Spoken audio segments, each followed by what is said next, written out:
bom com vocês? Estou de volta para darmos continuidade à leitura de Operação Capitu, do autor Henrique Melo. Hoje eu tô de cabelo preso, gente, porque ninguém merece esse calor que tá fazendo aqui. Tá muito abafado, muito quente mesmo. E não dá pra ficar diferente disso, tá, gente? Então, é desse jeito que vai ser hoje, tá? Bom, gente, a gente tá na reta final dessa história. Eu estou muito curiosa pra saber o que vai acontecer com o Otávio, se ele vai se recuperar. E eu acredito que hoje, no dia de hoje, a gente vai ver o desenrolar aí de tudo que aconteceu depois de tudo que a gente viu ontem, né? Então eu já vou pedir o meu like, já vou pedir que você se inscreva no canal se ainda não for inscrito. Ative as notificações para não perder nenhum vídeo e também compartilhe muito esse vídeo com seus amigos, tá bom? Se você está acompanhando desde o começo, você sabe até que pé que a gente tá, né? Se você caiu de paraquedas aqui nesse vídeo agora, para tudo, vai na playlist de Operação Capitu desde o começo e acompanha lá a leitura desde o começo para você se situar e entender o que tá acontecendo, tá bom?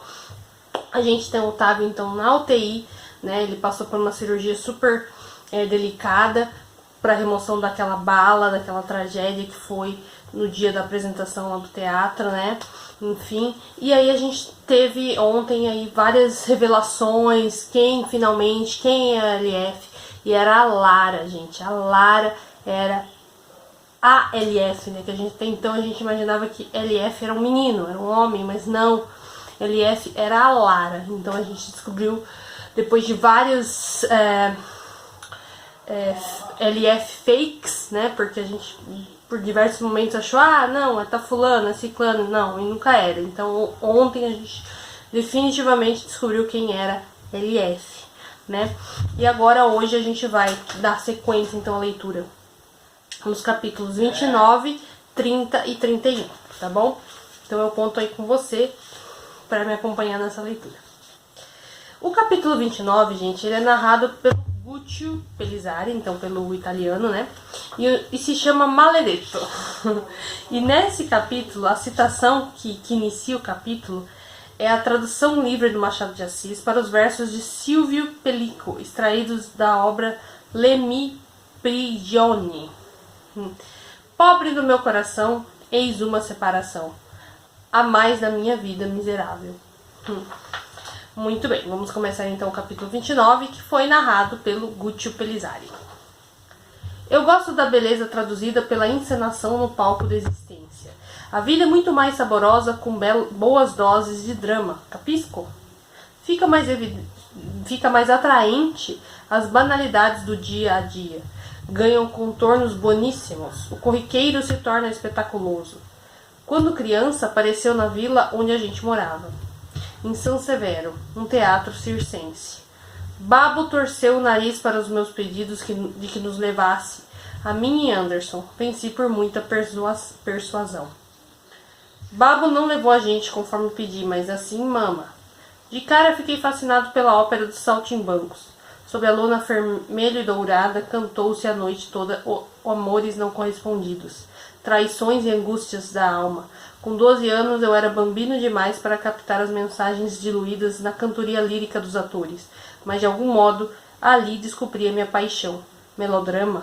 Algum tempo depois eu soube que assim chamavam aquele tipo de encenação, carregada no tom da tragédia, tensões exageradas demais. Ao melodrama é comum se atribuir pouco valor. Entretanto, eu acredito que a vida é assim, é cheia assim de momentos melodramáticos, e cabe a nós vivê-los com o máximo de intensidade para fazer da terra que pisamos o palco de uma ópera particular, em que a gente mesmo está na plateia a acompanhar com prazer cada grande cena. Ma bene, desde então eu carreguei em mim o desejo de tirar da minha cabeça histórias como as do teatro circense, não para serem lidas, mas sim vistas. Dramaturgo é o nome que dá a quem se dedica a levar a vida aos palcos, os dramas diários, só que com aquele toque típico do gênero. Pesquisei muito sobre os maiores autores das óperas italianas, Verdi, Bellini, Rossini. Meu desejo era entender a ótica desses nomes consagrados. Em uma das minhas idas à biblioteca de São Severo, tropecei em um autor brasiliano, traduzido para a nossa língua, Machado de Assis. Havia uma introdução na qual o tradutor trazia para o italiano curiosidades a respeito do tal de Assis, incluindo sua origem mestiça. E na hora eu me lembrei do Anderson. Seu tom de pele é tão diferente e incomum para os padrões daquela região, os lábios cheios e cabelos anelados. Mas aí também me veio à memória a clara preferência que Babo dava ao meu primo por seu comportamento mais macho, e o ódio conflituoso em mim renasceu. Emprestei o tal livro de nome curioso, Dom Casmurro. Era engraçado e não me dizia muita coisa sobre a história. Minha grande curiosidade em relação à obra era que o tradutor afirmara sobre o Machado de Assis se inspirar muitíssimo nas óperas italianas para construir os seus enredos. De Assis levou nuances melodramáticas para sua linguagem realista, e eu fiz o mesmo com a minha realidade.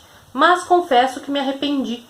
O final do meu espetáculo tinha sido muito mais trágico do que pensei, e estava sendo difícil aturar aquele desfecho sem aplausos.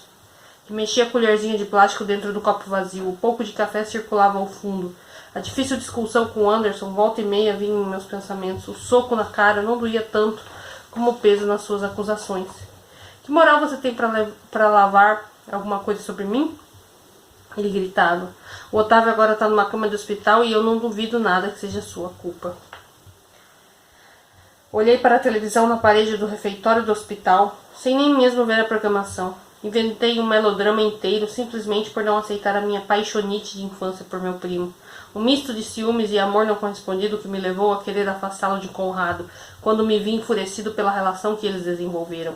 Muito parecida com a que tínhamos na infância. Cheguei até a fazer amizade com os meninos que o chamavam de Shmia, só para me vingar pela preferência que Anderson ocupava nos sentimentos de Babo, como se ele tivesse culpa. E quando as cartas de Conrado para Anderson começaram a chegar em casa, fiz questão de escondê-las antes que o meu Babo ou Mama vissem. Nas linhas arrependidas, ele declarava que seus pais tinham limitado muito seu orçamento e que ele não poderia enviar uma correspondência internacional. Escreveram na esperança de que Anderson um dia voltasse a São Severo, pedia desculpas e dizia com clareza que não prestava. Na hora eu fiquei possesso e pensei até em rasgar as cartas, mas preferi guardá-las. E naquele momento cheguei à conclusão de que Conrado estava certo. Eu não prestava. Posso sentar aqui? A amiga de Otávio, Lara, me tirou dos meus pensamentos, se sentou à mesa comigo. Nunca gostei daquela menina? Dei de ombros. A ragazza me perguntou como eu estava e apenas lhe devolvi meu olhar desolado. A resposta era um caco por causa do Otávio. Era tão cruel que uma coisa como aquela precisasse acontecer para que eu me desse conta de que eu amava. O que foi isso no seu rosto? Ela me avaliou em um tom inconveniente. Caí e me machuquei. Ela fez mais algumas perguntas triviais. Antes que sua presença chegasse ao ponto de me irritar, debruçou-se sobre a mesa e a sua expressão pesou. Em tom menos cordial, enfim, ela disse: eu vou ser direta com você, Gúcio. Não sou muito de ficar dando voltas quando quero dizer alguma coisa. E, enfim, antes daquele dia horroroso do festival, o Tavinho me contou, muito por cima, que você e ele tinham se separado. Ele me falou o motivo, algo sobre você estar ficando com ele só para fazer birra pro Anderson. Como assim, birra? Não creio que o Tavinho falou isso pra tu. Eu não terminei. Ela me cortou. Eu sou amiga do Otávio faz muito tempo, meu querido. Ele me conta tudo. E até agora não se me sai da cabeça essa história da briga de vocês dois. O Tavinho me falou que iria entregar umas cartas que você do Anderson. Não entendi direito. E depois veio o tiro. Apertei o frágil copinho plástico até amassá-lo por completo entre os meus dedos. O que aquela chifosa estava falando? Ela tinha ficado maluca? Vá al diavolo, praguejei. Desde que Tavinho levou aquele tiro, eu não consigo dormir e você vem aqui pra me dizer porcodio. Gente, esses italianos tá me matando. A Shema me olhou um pouco assustada. Acho que é a menina lá, no caso. Me olhou um pouco assustada. Mas não tinha pra menos. Aquela acusação era ridícula. Ela encostou as costas no assento da cadeira e comentou: alguém trocou aquela arma. Eu tô vendo que você tá na merda. Mas isso não quer dizer nada pra mim. Pode ser fingimento, remorso. Basta. Eu não vou ter essa conversa com você. Eu afastei a cadeira e me levantei da mesa, mas a mal-educada colocou seu corpo à minha frente. Então me fala, Gucci, olhando dentro dos meus olhos, não foi você? Não fui eu, falei com sinceridade. Minha preocupação agora é que o Tavinho fique vivo, mas se Dio permitir que ele sobreviva, Aí eu vou atrás de quem fez isso até o inferno. Lara finalmente me deu passagem e pareceu comprar a sinceridade nas minhas palavras. Pedi licença a ela e fui até o lixo jogar um copinho amassado para deixar o refeitório. Eu desconfio de outra pessoa também. A garota falou às minhas costas e eu me voltei para ouvi-la. Acho que você conhece o Nicholas. Ele sempre odiou o Otávio e... Bem, foi ele quem divulgou as fotos de vocês dois no dia da Copa do Mundo. Farabuto, como você sabe disso? E por que nunca contou pro Otávio? Eu descobri por acaso, faz pouquíssimo tempo. Você sempre foi minha principal suspeita por causa das cartas. O Nicholas vinha em segundo, só que, sei lá, por que ele ia querer matar o Otavinho? A simples menção ao nome Nicholas foi o passaporte para lembranças do dia do festival, poucas horas antes da apresentação. Havia 5 grupos inscritos que fariam apresentações ao longo do domingo.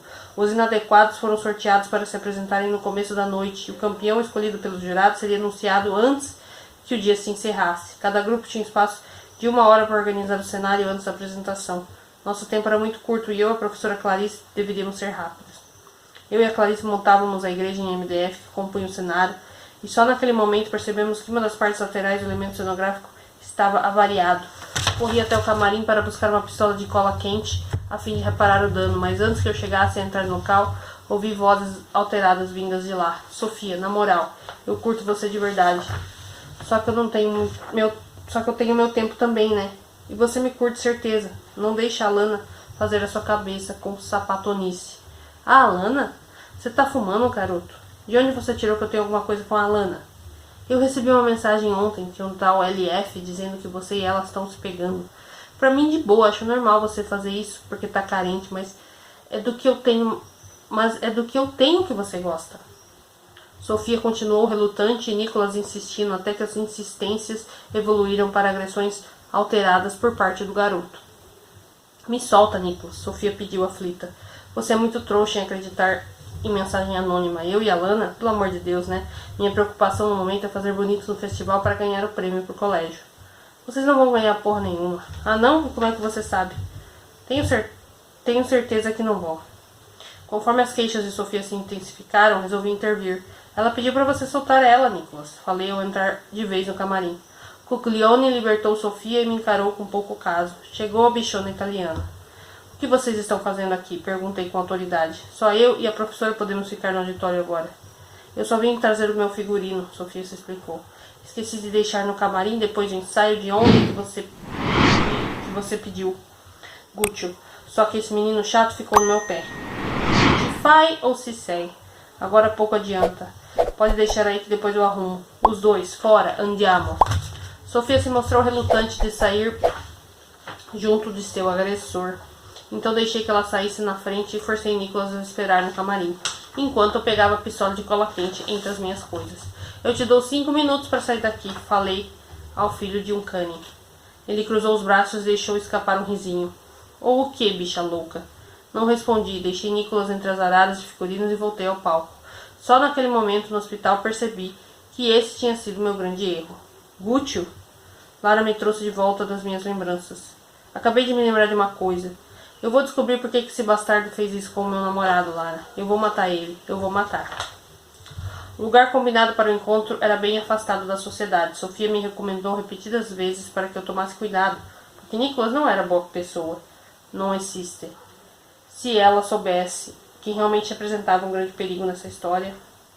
Tão simpática a Sofia, seus traços e busto largo me remetiam a outra Sofia, a Lori, grande musa do cinema italiano e de carisma semelhante.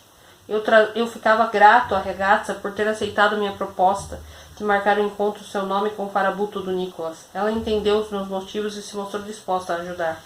O local era o Lago do Café, pequeno parque da cidade ao lado do grandioso Taquaral. Desconhecido, pouquíssimas pessoas o visitavam. Eu me escondi entre as árvores, até que Sofia me enviou uma mensagem me dizendo que Nicholas estava no parque e se dirigia ao local indicado. Agradeci e fiquei à espera. Tchau, cumprimentei Nicholas ao me aproximar. Ele levantou os olhos do seu celular e pareceu não entender nada. Esperando alguém? Ih, tá me perseguindo, bichona? Tô esperando alguém sim, mas não é você.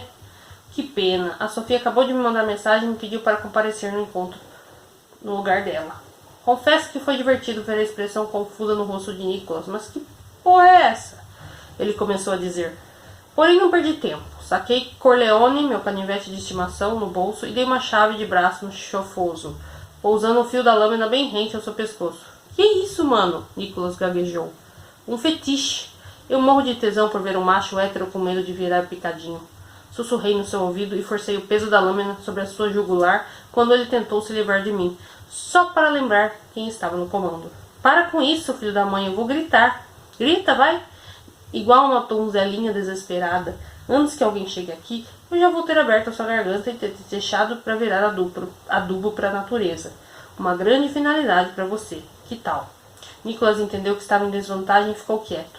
Ainda com a Corleone a ameaçá-lo, inquiri. Por que você trocou a arma da peça? Queria matar Otávio, bastardo?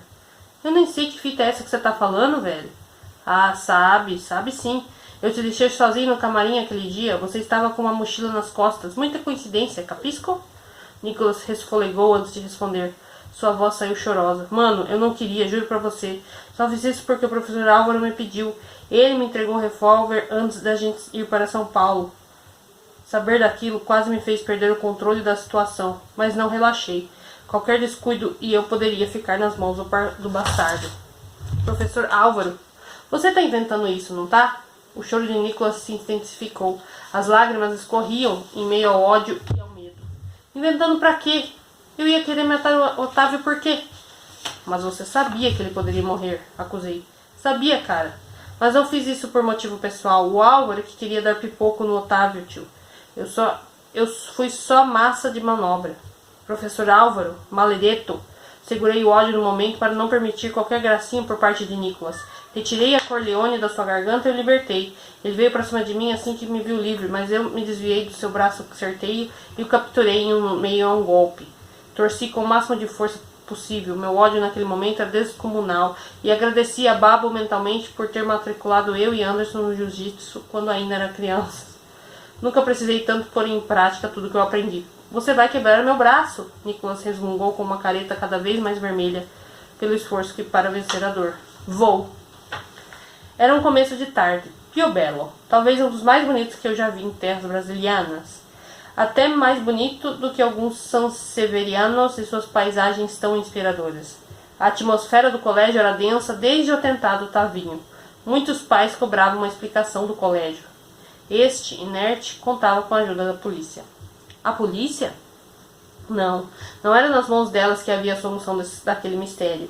O Santa Virgínia tentou retomar suas atividades depois da trágica apresentação do festival, mas era impossível voltar a atravessar os dias como se nada tivesse acontecendo. Todos estavam um pouco desconfortáveis, exceto uma pessoa. O professor Álvaro vivia como se não tivesse um aluno lutando com a morte em um leito de UTI. Encontrei-o como todos os horários de almoço entre turnos na horta, recolhendo pimentas num copo descartável. Cantarolava feliz durante o processo. Tchau, professor. Cumprimentei-o pelas costas e Álvaro se virou com muito mais desprezo do que surpresa no semblante. Não vou tirar nenhuma dúvida no meu almoço. Se quiser, passa na minha sala depois. A minha dúvida é simples e é fácil de ser respondida. Eu só queria saber por que você atentou contra a vida do Otávio no festival. Álvaro se voltou completamente para mim e se aproximou alguns passos. Sua voz chiou quando perguntou entre dentes. Como é que é?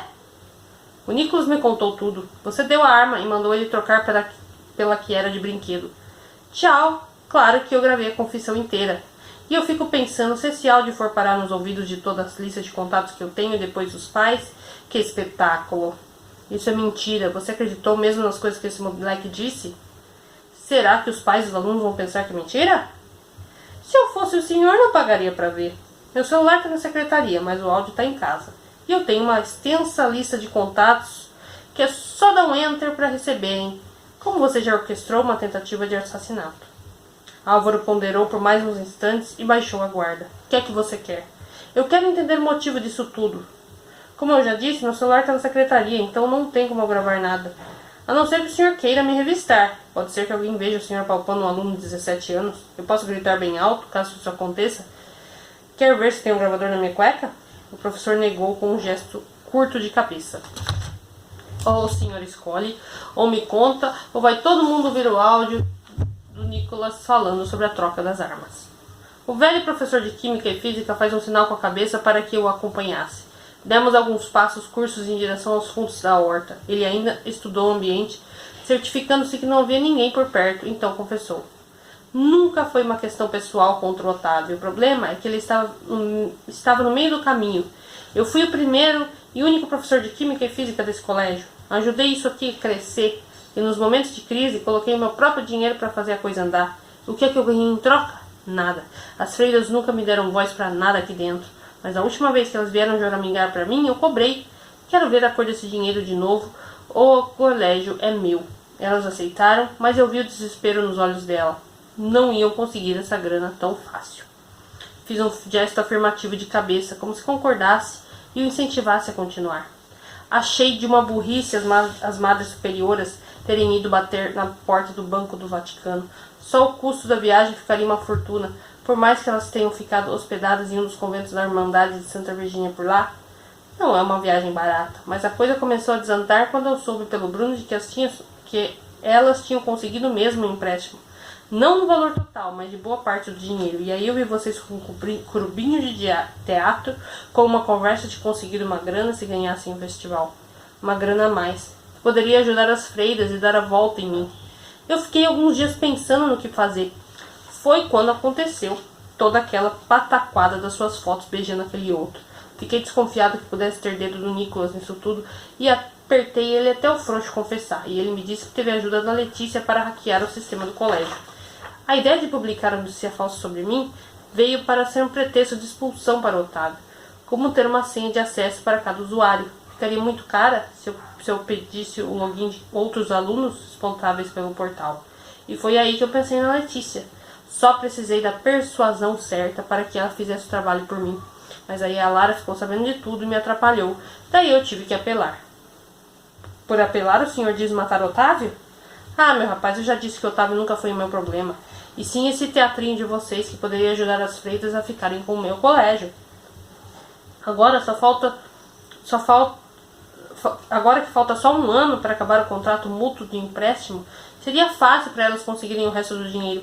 Eu espiei uma vez ou outros ensaios e vi que iam usar uma arminha de airsoft. Perguntei o modelo para Clarice, como quem não quer nada, e fui atrás com um amigo meu que faz esse serviço de encolha. Na encolha. O resto você já sabe. O Nicolas aceitou me ajudar nessa. Pronto, era isso que você queria saber? Então está dito. Era muita coisa para assimilar. Uma confissão e tanto. E valeu a pena? Tentar matar um garoto só para ficar com o colégio? Ficar com o colégio? Eu não tenho o menor interesse nessa bosta. Mas uma rede grande de colégios particulares tem. E está querendo comprar por causa do terreno. As freiras é que não cedem. Mas agora não tem mais jeito. O que aconteceu em São Paulo queimou demais o Santa Virgínia. E com a baixa de alunos, elas não vão ter grana para me pagar o negócio e está quase garantido. Né? Enfim, o negócio está quase garantido. Deixei um suspiro escapar frente àquele bombardeio. Se era isso que você queria saber, agora já sabe. Eu espero que você cumpra com a sua parte na nossa troca. Ou eu posso levar você para o mesmo destino que o seu namoradinho? Já te falei uma vez, eu tenho mais estrada do que você. Relaxa, professor, respondi pegando uma das pimentas do copo que ele segurava. Olhei bem dentro dos olhos do velhote, através das lentes, e a mordi sugestivamente. Seu segredo morre comigo. E o assunto morre aqui. Eu só queria entender os seus motivos para tentar matar Otávio. Mas agora percebi que ele não era o problema. Álvaro ainda me olhou desconfiado, mas não havia o que ele pudesse fazer. Ele estava nas minhas mãos de certa forma. Caberia a mim agora saber manusear todas aquelas informações a partir daquele momento. Dei as costas e deixei o Vecchio no pé da horta. Eu senti os meus olhos queimando em mim enquanto eu me afastava. E aqui a gente termina o capítulo 29. E que babado esse, então, professor Álvaro Fagoi. Ai, ai. Falar o que, não? Vamos lá. Capítulo 30, gente. Se chama Operação Capitu e esse capítulo é narrado pelo Anderson Pelizari. E a gente tem aqui mais uma citação do nosso grande Machado de Assis, Dom Casmurro. Sim, eu me faço de forte, mas já chorei no meu quarto, em silêncio, a porta fechada, o travesseiro no rosto. Chorei por dentro, sofri. Mas sabe o que tudo isso resultou? Nada. É preciso aprender a crescer, viver, ser gente grande e enfrentar os próprios problemas. Era intervalo entre os turnos da manhã e da tarde no Santa Virgínia. Geralmente depois de comer, a gente batia uma bola na quadra. E por a gente, eu falo de mim e dos moleques. Mas naquele dia eu tive que inventar uma desculpa para despistar os caras. Vai pra onde, viado? Nicholas me perguntou, desconfiado, quando disse a ele que não poderia jogar naquele horário de almoço. A professora Elisângela vai me passar material de estudo da próxima semana, eu respondi casualmente. Ser líder da sala é foda, velho. Nicholas fez algumas embaixadinhas e prendeu a bola debaixo do braço. Apertou os olhos e insinuou com um arzinho sacana. Saquei. Você vai dar uns pegas em uma dessas menininhas do fundamental lá no elevador, não vai não? Aproveitar que a galera do terceiro não tem aula à tarde para aprontar na ausência da sua loira. Às vezes eu me perguntava seriamente por que eu era amigo daquele cara, mas não comprei a provocação. Só respondi com uma risadinha torta e deixei os caras com falou aí. Caminhei em direção à ala leste, onde ficavam as salas. Entrei no corredor e fiz uma hora lá para tapear. Depois saí de novo e fui cuidadosamente até a capela do colégio. Olhei para trás umas 2 ou 3 vezes, só para ter certeza de que estava sozinho. Entrei na capela e encontrei com Otávio distraído, lendo uma plaquinha de acrílico que ele tinha pegado sobre a mesa do altar. Quando ouvi o barulho das minhas pisadas, o Tampinha devolveu o objeto de onde o pegou e me encarou com uma expressão de ódio, cruzando os braços. E eu adorava aquele jeito todo marrento. Demorei, né? Eu disse bem baixinho quando me aproximei de Otávio, ainda com um pouco de medo de que alguém me escutasse. É como dizem, as paredes têm ouvido. Foi mal, cara. Foi difícil despistar os caras. Otávio não me respondeu e ficou sustentando aquele olhar de desconfiança para mim. O silêncio da parte dele foi tão foda que eu precisei incentivá-lo a falar alguma coisa. E foi só ele abrir a boca que já veio com os 2 pés no meu peito, manja? Mas quanto mais o bravinho ele ficava, mais eu me sentia atraído por ele de alguma forma. Aquele sentimento estava começando a ficar estranho, mas não dava para evitar. Desde que roubei um selinho do Tampinha sonâmbulo, que o contato suave e quente das nossas bocas não saía da minha mente, manja. Tá certo que de brinde eu levei uma bela joelhada no saco, mas tipo, eu ficava pensando como seria se Otávio estivesse acordado. Será que ele retribuiria o beijo? Passei dias tentando expulsar Otávio da minha mente, mas o filhote de Gremlin sempre aparecia nos meus pensamentos sem ser convidado. Até quando eu estava no banho, ele não me respeitava e entrava comigo debaixo do chuveiro, ajoelhando-se entre as minhas pernas e fazendo a minha imaginação voar, enquanto eu gastava uma boa quantidade de reserva de água doce do planeta. Nas aulas, com muito cuidado, eu dava um jeito de espiar o moleque na fileira das meninas. Muitas vezes ele parecia distraído, como se estivesse no mundo da lua. Mas antes que o Tampinha voltasse para a realidade e me pegasse secando ele, meus olhos mudavam de direção. A bem da verdade que a semelhança entre o baixinho e o Conrado sempre me incomodou pra caramba. Daí, quando a gente começou a ir e voltar junto de carona pro colégio, então a coisa piorou de vez. Mas depois daquele beijo no dia da festa da Milena, ele deixou de ser o Conrado brasileiro para ser simplesmente o Otávio. Coloquei na cabeça que eu queria me aproximar de Otávio de algum jeito. Não porque eu tivesse interesse nele, não é isso. É que, sei lá, o cara tem as mesmas fuças do Conrado, manja. Talvez a gente pudesse tentar uma amizade também, por que não? O que eu pensei, você cola na Lana, faz amizade com ela e traz as informações que eu preciso. E em troca, eu uso a moral que eu tenho com os moleques para que eles te deixem na sua. O que você acha, Sininho? Chamei ele de Sininho só para tentar provocá-lo, e funcionou. Eu nem sei por que eu implicava com o Otávio daquele jeito, mas o Tampinha ficava muito fofo e irritado. Ô, caramba! Olha eu pensando aquilo de novo. O meu foco era a Lana, não era? Por isso que meio que eu escolhi Otávio para ser o meu informante. Mas naquela época eu não admitia nem ferrando, nem pra mim mesmo que estava bem confuso em relação ao Otávio. Beleza, eu curtia a Lana pra caramba e a gente já namorava fazia um tempo. Só que estava frio, manja. A mina me evitava e parecia distante. Eu fiquei cabreiro com isso e quis tirar a história limpo, mas na real, não foi à toa que fiz a proposta ao Otávio. Como eu já disse, eu estava afim de tentar uma amizade com o baixinho e pá! Depois de muito tempo percebi que rolava uma atração inconsciente e que queria mesmo era repetir aquele beijo, mas com os 2 acordados e prontos para curtir o rolê. E vocês podem até me julgar de ser incoerente e confuso, pelo menos confusão era o que não faltava na minha cabeça. Depois que eu e Otávio chegamos às vias de fato, cara do céu, eu entrei em parafuso, manja. Foi foda pra caramba. O bagulho ficou tão tenso que não aguentei a pressão e contei tudo pra minha mina. Eu esperei que ela me odiasse, me batesse, ou pior ainda, saísse contando pra meio mundo que eu era viado. Mas não, mano, a Lana era outra fita, manja. Todo mundo falava que a militância toda dela era só charme, mas que nada. Naquela hora eu vi que ela era a responsa mesmo. Talvez por isso eu me apaixonei por ela assim que a vi. Ela não era previsível, fácil de ler, e isso me atraía de um jeito muito foda. A Lana me ouviu e me perdoou. Só teve uma coisa que ela me falou naquele dia que me deixou bolado por muito tempo. Sabe como é a mente de um ansioso, né? Ser classificado como bissexual não era algo que me deixava lá muito confortável. Eu não sabia se aceitaria aquele rótulo. E nessa mesma época eu tentei tirar a limpo com ela aquela história toda de ligação no tal LF, traição e etc. Foi uma conversa bem intensa, manja. E na hora eu até me lembrei daquela parte do livro do Tom Casmurro em que Bentinho dá uma intimada monstra na Capitu. Traiu ou não traiu? Mesmo sendo tão ou mais enigmática que a clássica heroína do Machado de Assis, a Lana preferiu esclarecer o mistério pra mim. Bom, parte dele pelo menos. A Lana confessou que tinha me traído sim. Pensa no baque, mano. Mas que moral eu tinha, fiquei suave. Ela só não deu o nome do carinho com quem me chifrou ou estava chifrando, o tal LF. Insisti de todo jeito, mas nada. E para fugir do assunto de vez, ela me argumentou que não estava em posição de pressioná-la a dizer nada, considerando minha escorregada com Otávio. Conversamos bastante naquele dia e depois dos devidos esclarecimentos e desculpas, achamos que a gente poderia continuar no relacionamento e tentar recomeçar. Olha a merda, né? Talvez o comodismo tenha falado mais alto. Na minha cabeça, ficar longe do Otávio e junto com a Lana me afastaria de possíveis tentações. Só que eu tentava muito na intenção do Otávio, demais. Tanto que quando ele contou que tinha descoberto sobre o encontro da Lana com o tal LF no festival, eu logo matei que o Gremlin não iria se aguentar e ir lá espiar.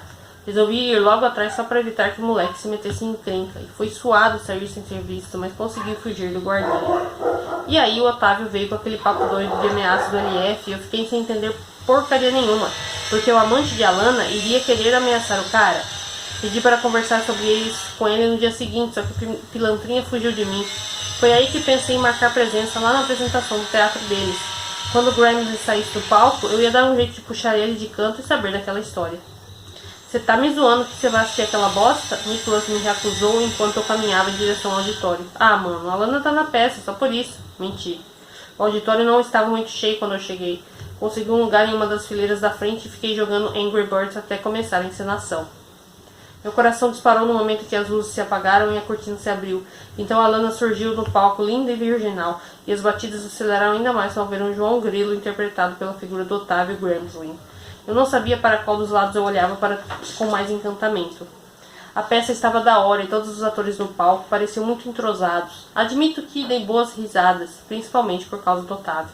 O baixinho até me esquecer que era ele mesmo e não o João Grilo, ali por cima, passando a perna até no diabo. Um clarão cortou o ar por centésimos segundos, encheu os olhos de todos na plateia, que permaneceu inerte. Aquele estouro era parte da encenação? Se fosse, eles estavam de parabéns, porque tinha sido tudo tão real. Tão real. Eu não queria acreditar. As pessoas na audiência começaram a gritar em desespero. Alguns correram em direção ao palco, onde a comédia em tons de farsa ganhou contornos bem dramáticos. Fred apareceu e se ajoelhou ao lado de Tavinho, que gemia de dor enquanto uma mancha vermelha de sangue crescia no tecido de seu figurino. Corri desesperado pelo corredor de poltronas e cheguei a tropeçar em uma delas. Eu estava em choque. Saí distribuindo cotoveladas entre as pessoas que se aglomeravam em torno do palco e tentei subir para ver o que tinha acontecido, mas fui impedido. Ele é meu amigo, cara, me deixei lá. Tentei argumentar com um dos organizadores do festival que impediu a minha passagem. Ninguém está autorizado a subir no palco até a gente entender o que aconteceu. Olhei para os olhos daquele filho da mãe e o afastei com brutalidade. Subi no palco e me enfiei no meio das pessoas que cercavam o Tavinho. Quando eu quis me aproximar, mais uma vez eu fui impedido. Agora por um dos membros da equipe de paramédicos que colocavam o corpo de Otávio sobre uma maca. Percebi que ele estava para ficar inconsciente. Quase pulei sobre a maca e gritei para o Otávio: "Não feche os olhos, fica aqui com a gente." Mas não pude fazer isso. Os paramédicos saíram do palco carregando o Otávio e deixaram o auditório, subindo a rampa que passava pelo meio das poltronas. Eu estava deitado em meu quarto, encarando o teto, jogada no chão. Minha sacolinha entreaberta deixava as apostilas se esparramarem por ali, de forma negligente. Optei por matar as aulas daquela tarde. Não conseguiria me concentrar direito. As notícias do hospital até que eram animadoras. Otávio ainda estava na UTI, mas seu quadro passou de grave para instável. Meu pai me contou que ficou sabendo por seus contatos sobre uma transfusão de sangue bem sucedida. Porém, porque sempre tenho que ter um, Parecia que Otávio perdeu um dos rins e, por causa de complicações renais há muito tempo negligenciadas, ele precisaria de um transplante ou sofreria muito. Fiquei um tempão pensando nisso, um sentimento de culpa me sufocava, manja. Não saía da minha cabeça a ideia de que eu tinha empurrado Otávio para aquilo quando pedi que ele descobrisse a identidade do LF. E depois da conversa horrível com a Alana, então, talvez eu devesse fazer algo para reparar o irreparável. O nome Alana, só me fala o nome. Eu tentei persuadi-la desesperadamente a me dizer quem era a pessoa por trás da sigla LF. Olha só o que aconteceu pro Otávio. Como é que você se meteu com alguém capaz de fazer isso? A Alana passou a mão por entre os cabelos, agora pretos e muito mais curtos. Tinha ficado bonito aquele corte. Eu não sabia. Então me fala, Alana, quem foi que fez isso? Agora a gente tem que dar um jeito de parar esse cara, manja. Até você pode estar em perigo. Vencida pelo cansaço, a Alana me contou. E quando ela me disse, finalmente, a verdadeira identidade do tal LF, eu pensei que iria endoitar. Era demais para entender.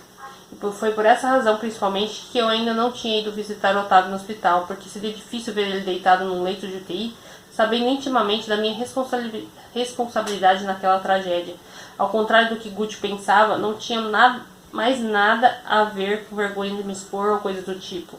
Na moral, eu assumiria a minha bissexualidade para todo mundo, pro mundo inteiro, se isso fosse salvar Tavinho da morte. Anderson, Gucci bateu na porta do meu quarto.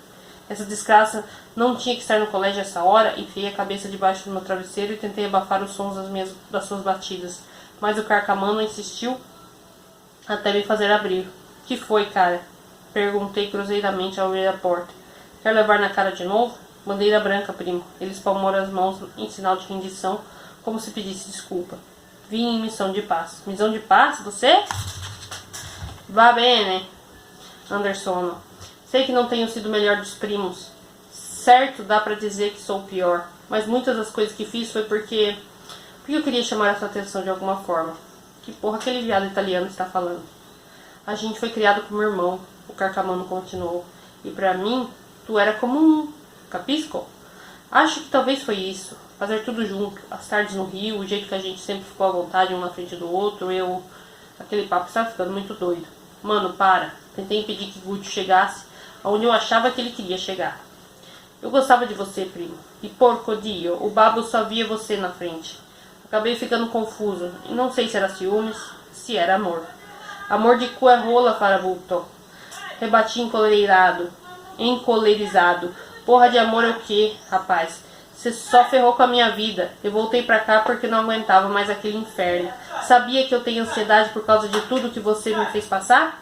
Sabe o que é ter que tomar remédio porque no nada eu posso ter uma crise? Você sabe? Dei as costas para aquele filho da mãe e me sentei na minha cama. Eu queria ver o Gucci desaparecesse. Já não bastava o Otávio numa cama de UTI? O que mais eu teria que aguentar? Gucci ficou um tempo em silêncio. Então ele veio e se sentou ao meu lado. O que esse filho da mãe quer? Pode ter certeza que pesou para mim tanto quanto pesou para você. Fiz tudo isso porque eu te amava. Eu só não soube lidar com esse amor. Você amava alguém com a aparência de um macaco? Provoquei com sarcasmo incerteiro. Para mim você nunca foi um macaco. Só te chamava assim porque queria te fazer sentir raiva. Não dá para explicar. Eu passei tempo demais fazendo isso, até ontem mesmo, quando te perguntei por que você não tinha ido visitar o Tavinho, quando te chamei de Finocchio enrustido. Vai a merda, Gucci. Não vai ser esse papinho que vai me fazer ficar de boa contigo. Não confio em nada que você me diz. Bugiardo. Ma bene. Ele se levantou vencido. Não vou implorar por suas escusas, primo. Apenas queria que você entendesse. Além disso, tem uma coisa que eu quero te mostrar. Gucci retirou seu celular do bolso e deu um play em uma mídia. Era um áudio, vídeo, não sei direito. Só sei que foi na hora que a voz do professor Álvaro começou a dizer aquelas coisas. Eu quase surtei, manja? Mano, então não tinha sido a Lara. Que doideira. Eu ia matar aquele velho lazarento. Acho que você merece saber quem tentou matar tua amor e por quê, primo. Gucci disse em tom provocativo e interrompeu a execução do áudio.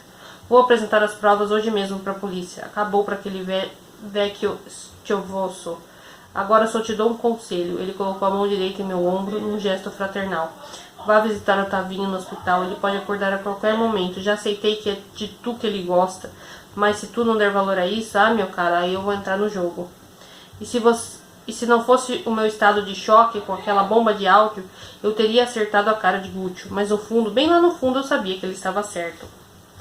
Eu já estava no quarto do hospital quando acordei. Levantei a camisola azul e olhei para a atadura na altura da minha costela. Não dava para me lembrar de muita coisa de antes da cirurgia, manja. A última coisa que vinha na memória era do meu pai falando sobre quanto a minha decisão tinha sido nobre e difícil. Daí, puf, apaguei. Uma enfermeira entrou no nosso quarto e me cumprimentou com simpatia ao me ver acordado. Eu disse a ela que estava com fome.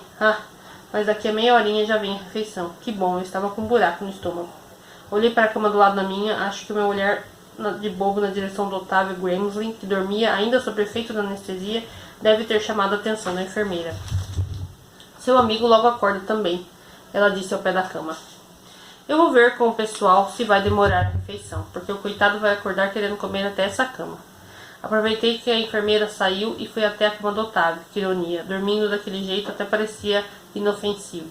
Ninguém imaginava que ele era capaz de tocar o terror enquanto estava ligado. Olhei para a porta do quarto, espiei para fora do corredor, não tinha ninguém. Voltei para sua cama com a mão trêmula, acariciei os cabelos que caíam em seu rosto.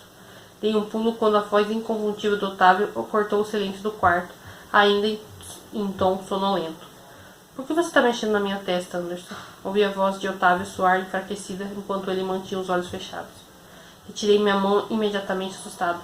Otávio sorriu e então abriu aquele belo par de olhos. Que saudades eu estava daquele zoião. Você estava acordado? Perguntei entre feliz e surpreso.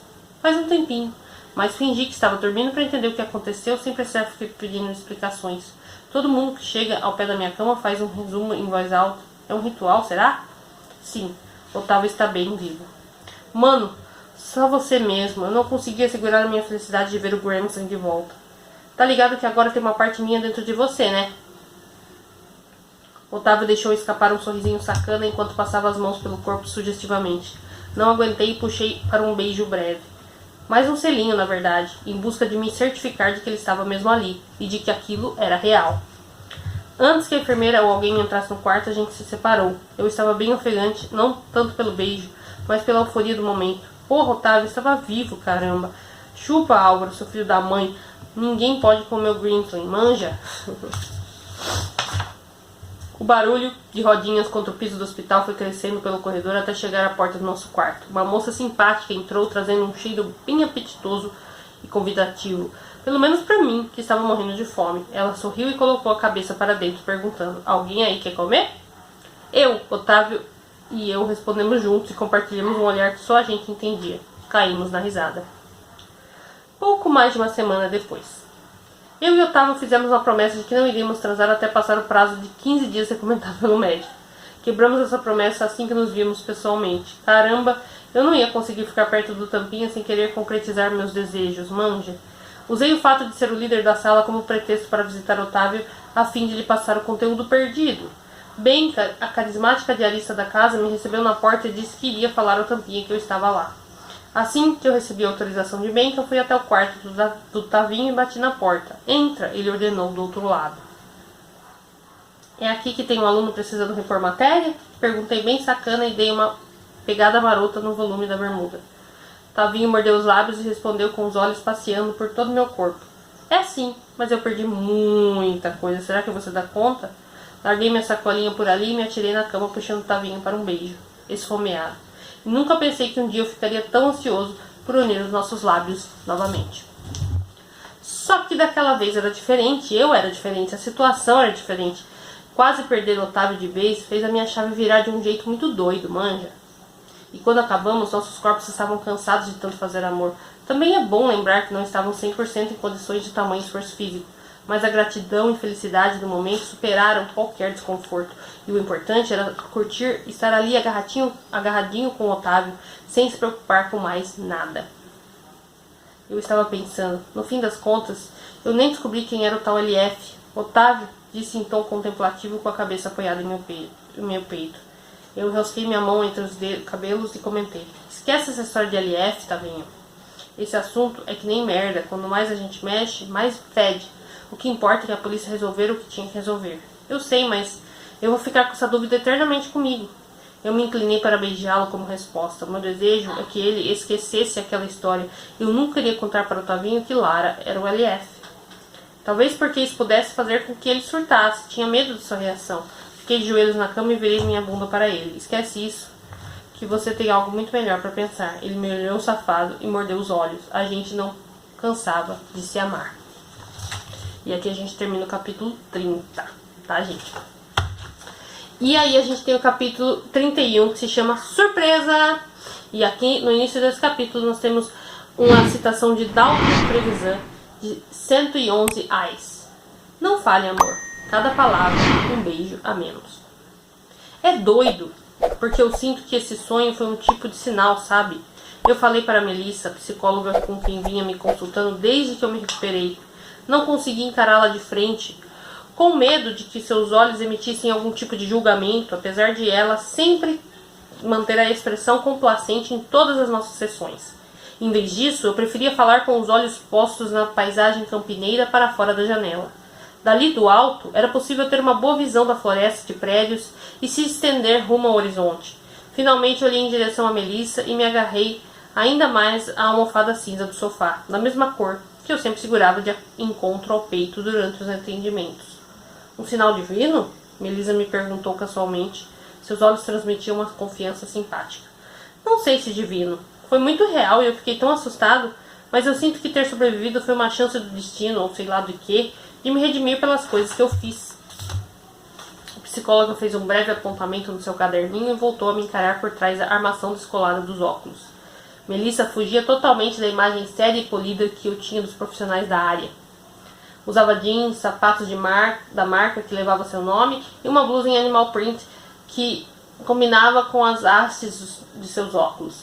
Tinha a pele morena, uma vasta cabeleira preta a cair em anéis sobre os ombros e incisivos olhos também, negros. Ou talvez esse sonho tenha sido seu inconsciente dando imagem às culpas que você traz aí dentro. E que imagem, hein, doutora? Meu inconsciente precisava ter tomado a forma da minha mãe. Foi perturbador. Pode ser. Ainda acho que eu tenho que fazer algo para consertar o que eu fiz para essa galera. Mas será que você não tem esse desejo para confortar a si mesmo? A si próprio? A dívida é mais com você mesmo do que com seus amigos, talvez. Nossa, doutora, que julgamento é esse? Calma aí, minha filha. Não deixa de ser, mas eu tô mesmo a fim de melhorar como pessoa. Na real, eu acho que foi um bom jeito de começar, oferecendo uma parte melhor de mim para quem eu fui um infeliz. Melissa ponderou o que eu disse e ergueu as sobrancelhas com aciência. Ela notou mais alguma coisa e se voltou para mim. Otávio, eu tenho alimentado uma pequena suspeita de uns atendimentos nossos para cá. Mas preferi observar um pouco melhor antes de tirar qualquer conclusão. Você tem uma mente muito fértil e criativa, pelo que eu percebi. E por outro lado, com base na sua infância, nas suas relações familiares, dá para ver que a sua realidade é um pouco sufocante. Enfim, eu estava pensando comigo que talvez você tenha uma característica psicológica muito peculiar e muito mais comum do que você imagina, conhecida como devaneios excessivos. Do que você está falando, doutora? Que papo doido é esse? Calma, que isso não é nada do outro mundo. Ela se adiantou, provavelmente para aliviar a minha cara de espanto. Esse conceito ainda é muito novo na psicologia e, na verdade, faz pouco mais de 10 anos que se tem falado sobre isso.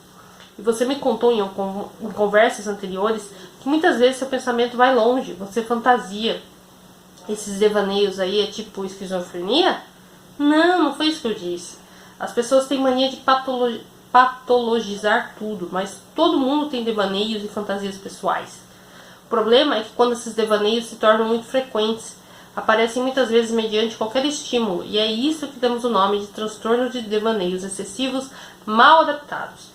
São situações em que a pessoa se interessa muito mais pelo mundinho que tem na própria cabeça do que pela realidade. E aí ela começa a se desconectar do que acontece à sua volta, não come, não dorme direito e até chega a gesticular enquanto devaneia. Sim, eu tinha muitos devaneios, em excesso, nunca imaginei que aquilo pudesse ser um transtorno psicológico. Foi um choque receber aquele estigma da Melissa, por mais tato que ela tivesse para me dar o veredito. Então você quer dizer que eu sou doido, Melissa? A psicóloga não conseguiu conter um risinho. Claro que não, até porque doido ninguém é. Mas o que diferencia os devaneios excessivos de esquizofrenia, por exemplo, é que quem devaneia está completamente ciente de tudo que aquilo é fantasia. Nisso ela tinha razão, eu sempre soube quando estava imerso em minhas realidades individuais. Mas como é que se trata isso? Se é que tem tratamento, né? Olha, como eu falei, esse conceito ainda é muito novo. E para você ter ideia, ainda nem aparece no Manual Diagnóstico Estatístico de Transtornos Mentais, explicou a psicóloga. Eu mesma só fui entender um pouco mais do assunto quando eu fiz o meu mestrado. Mas no seu caso, acho que a gente pode experimentar uma abordagem cognitivo-comportamental. Eu tenho uma breve suspeita do que pode ser a raiz dos seus devaneios e acredito que, se trabalhada, vai ser muito mais fácil te manter no mundo real. Passei o resto da sessão pensando naquilo e enchendo Melissa de perguntas, às quais ela respondeu pacientemente. O meu sentimento era o de ter acabado de responder uma sentença, por mais que a psicóloga me explicasse de que se tratava de um transtorno leve. Ao fim do atendimento, Melissa me acompanhou até a recepção do consultório. Aflito frente àquela descoberta pessoal, eu confessei. Eu tô me sentindo muito problemático agora. Sei lá, não sei o que fazer. Pensa que seus devaneios excessivos são como uma miragem. Eles podem até trazer uma felicidade momentânea, mas não é de verdade. Ser feliz no mundo real e com a realidade que você tem é muito mais prazeroso, não acha? Além do mais, uma boa forma de canalizar as suas fantasias é por meio da arte. Se você desenvolver uma atividade criativa, pode te ajudar bastante. Aquela mulher era foda. Bem que a tia Doris me disse que a sua ex-colega de sala de faculdade não brincava em serviço. Melissa se despediu de mim e ganhei o corredor para ir embora, mas me detive. Antes que ela fechasse a porta, voltei e perguntei a ela se eu poderia contar com os seus conhecimentos sobre a mente humana para ajudar Fred e Sofia. Melissa ponderou brevemente e me respondeu que meus amigos só poderiam ser atendidos por vontade própria e com a autorização dos pais. A não ser, outra possibilidade, a terapia em grupo. Se o colégio e os próprios pais autorizassem, eu poderia fazer atendimento coletivo sem problemas. Mas aí caberia a cada aluno participar espontaneamente. Finalmente me despedi de Melissa. Mas o assunto não saiu da minha cabeça. Se eu e o Anderson continuássemos naquele ritmo, iríamos ficar bambos de tanto transar. A gente aprontava em todas as vezes que ele ia em casa para me passar a matéria perdida. E digamos que o grandão fazia isso com bastante frequência.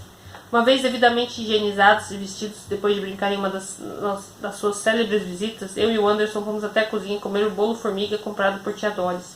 Aproveitei para copiar algumas coisas da apostila dele enquanto isso. Continuar como aluno de Santa Virgínia era meio bizarro. Tipo estudar no colégio cujo diretor tentou de matar. Doido, né? Mas passada a tempestade, as freiras ofereceram uma bolsa de estudos para que eu terminasse o ensino médio por lá. A mão fechada no meu pai falou mais alto no fim das contas. E o seu pai vai mesmo tentar comprar o colégio? Perguntei a Anderson sem tirar os olhos do meu caderno. Comprar não. Só entrar como investidor, manja.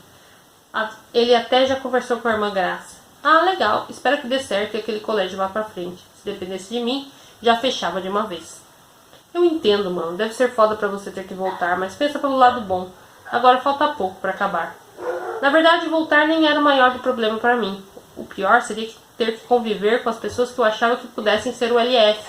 Sim, porque eu não tinha me esquecido de todo o terror psicológico que ele me fizera. Eu ainda tenho muita vontade de perguntar pra Lana pra saber quem é o LF. Acho que ela me deve essa informação. Mano, de novo? Já falei pra esquecer essa merda. Esquecer, Anderson? Fácil pra você falar isso, meu filho. Eu sei, mano, me desculpa. Mas acho que ficar mexendo nessa história só vai te machucar, manja. Ainda mais porque a Lana tá passando por uma fase complicada da vida dela. Falar de LF agora com ela pode estremecer a relação de vocês. A Lana tá passando por uma fase foda e eu que tomei um tiro, Anderson. O mínimo que ela me deve é dizer quem é essa criatura, ainda mais depois de tudo. Anderson meneou a cabeça negativamente. Não foi o LF quem te deu um tiro, manja. E a Alana não te deve nada, cara. O corno dessa história sou eu e eu tô de boa com isso. Só então me dei conta de que Anderson nunca me confirmou que havia terminado de fato com a Alana. Questionei-o a respeito e sua postura foi totalmente esquiva. Não era possível que eles ainda estivessem juntos. A gente ainda não terminou oficialmente, manja, mas praticamente não estamos mais juntos. Praticamente? Entendi. E a gente? O que, mano? Anderson se levantou desconfortável. Você quer que eu ande de mão dadas com você pelo pátio que nem o Gucci? Aí não, né? Eu me senti completamente inferiorizado com as palavras de Anderson. Uma vontade inapropriada de chocar brotou em meu peito. De chorar brotou em meu peito, mas não consegui freá-la antes que ficasse visível. Preferi não argumentar contra a postura reticente do meu amante. Em lugar disso, eu me concentrei em copiar o resto do conteúdo em silêncio. Ele também não falou mais nada e o constrangimento se sustentou até o momento de sua partida. Mais uma vez eu estava com medo de voltar ao Santa Virgínia.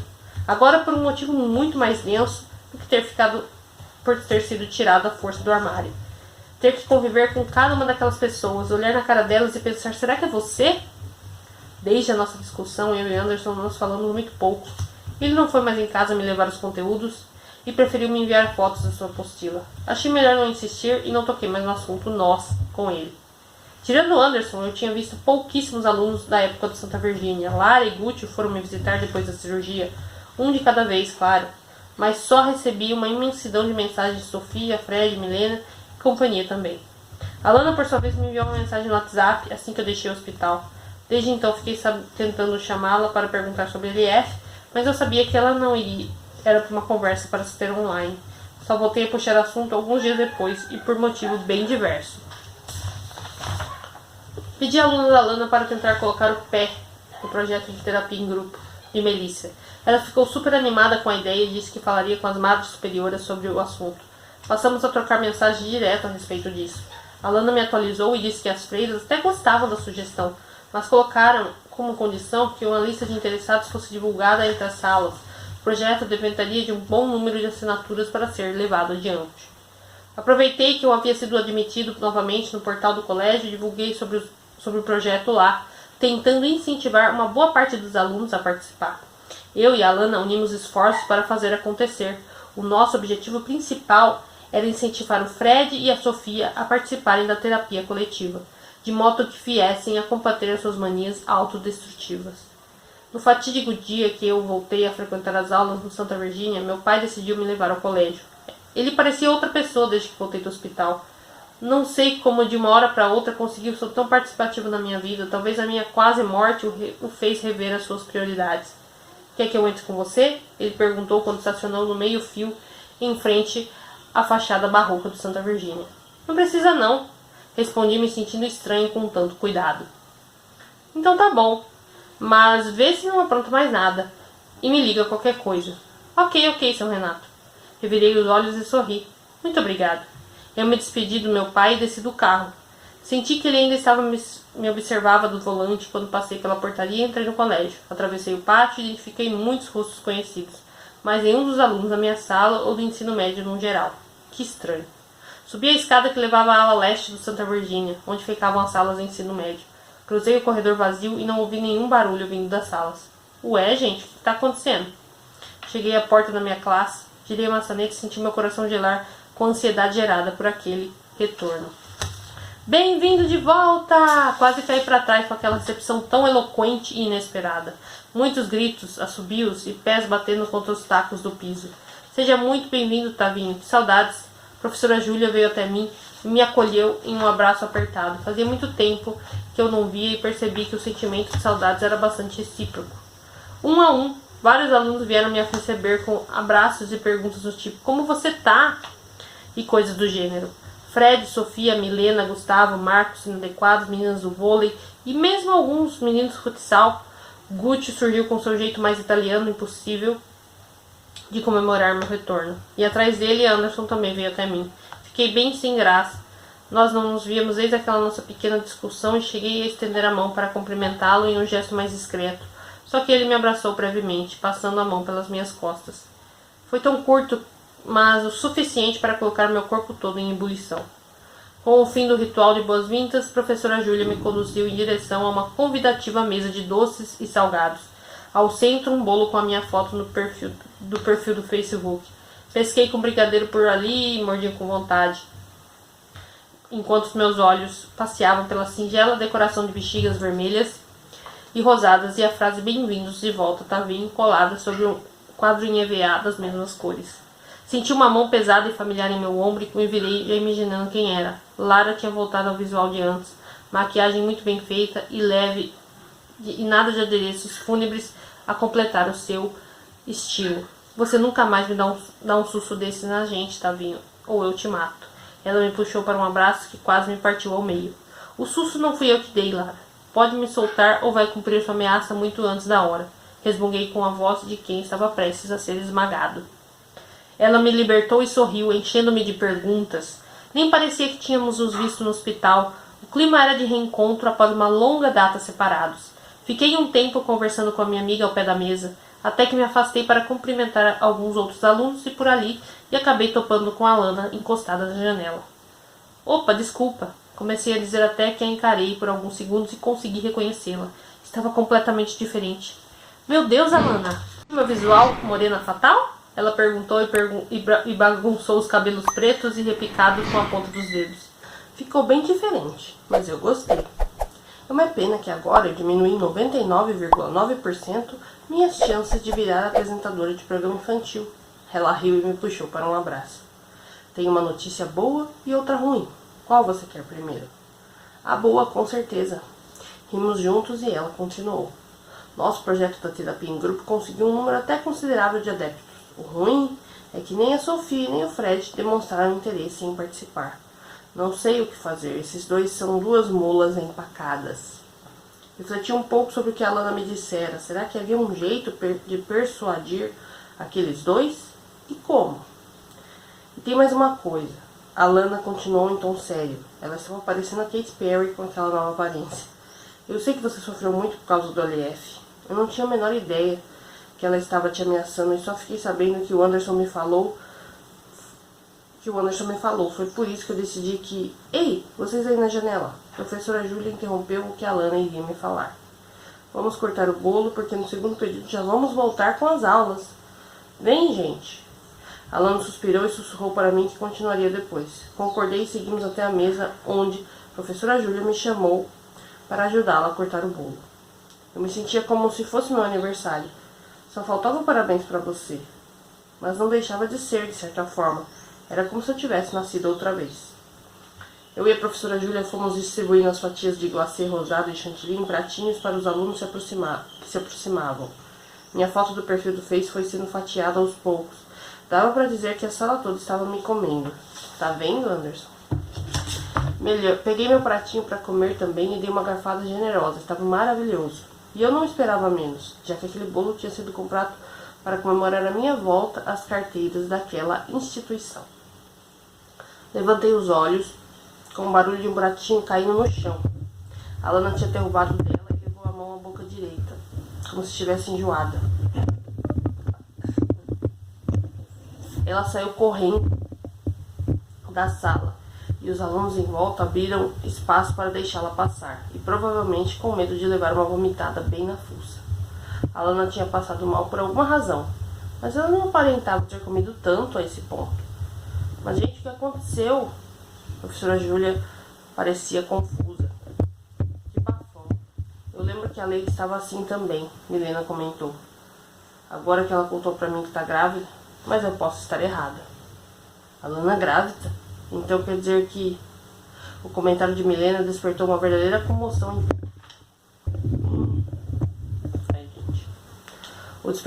O comentário de Milena despertou uma verdadeira comoção em todos os alunos da sala.